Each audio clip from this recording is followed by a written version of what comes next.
Well, my dad was just plain honest.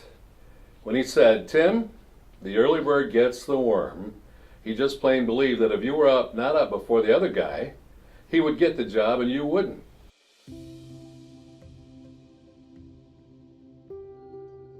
Well, Dad started off at an automotive plant on an air hammer that weighed more than he did, and the company thought he was a little on the light side for that job.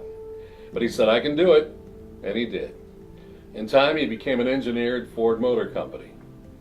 One of my jobs was to polish the whole family's shoes on Saturday night for church the next morning. You know, Tim, if I were interviewing you for a job, first thing I'd look at is your shoes to see if they were shined. If not, it wouldn't matter what your white shirt and tie looked like. You must not be a very thorough person. Well, therefore, the other early bird with the shiny shoes would probably get the worm. Sorry, I mean the job. Then there's this. If you ever get in trouble at school, you'll be in twice as much when you get home.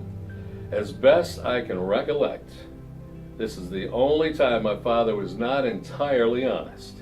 If I got in trouble at school, it would be 28 times worse when I got home, and if it were at church, well, I could just tell you what's up with that, but we'll save that for another time. When I turned 10, my dad was going to night and summer school, was working as an engineer, was treasurer of the Ford Motor Company Credit Union, and teaching Sunday school. Then it happened. He got the call. Many times after that, I wished that I had intercepted that call or that someone else would have gotten it. But no, my dad, Mr. Honest, had to receive that call. "I must do what I have committed to do," he said. "Therefore, I will leave the Ford Motor Company and go into the ministry.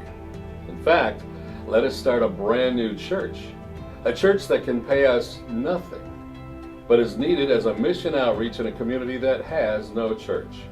So a construction worker this preacher became, and part-time parson. He soon realized that the people needed him more than part-time, so he started pounding pulpits rather than nails.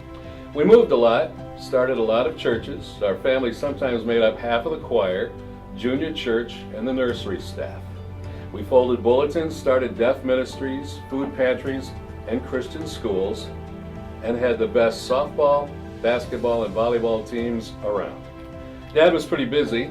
I didn't get to see him a lot, but I also never questioned whether or not there would be a roof over our heads, and I never questioned why he did what he did. You see, if ever there was a person who was supposed to get that message that he received during that call so many years ago, it was him. He's loved a lot of people as Jesus said we should. His accounts are settled, and he knows his future's already planned. His garden has so much seed planted in it that I am sure he will share with anyone around, because that's just who he is. He recently suffered a stroke while in the pulpit preaching, and subsequently survived 2 brain surgeries. So the other day I get this call. "Hey, Mr. Radio and TV guy who sometimes writes stuff, have you been watching the 700 Club? No? Well, you should see what they're doing to so-and-so. You have to let people know." "Dad, how are you always aware of this stuff?" From his wheelchair, he replied,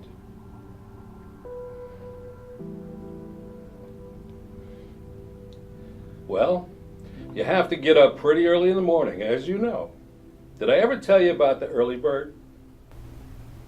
"Yes, Dad, you did.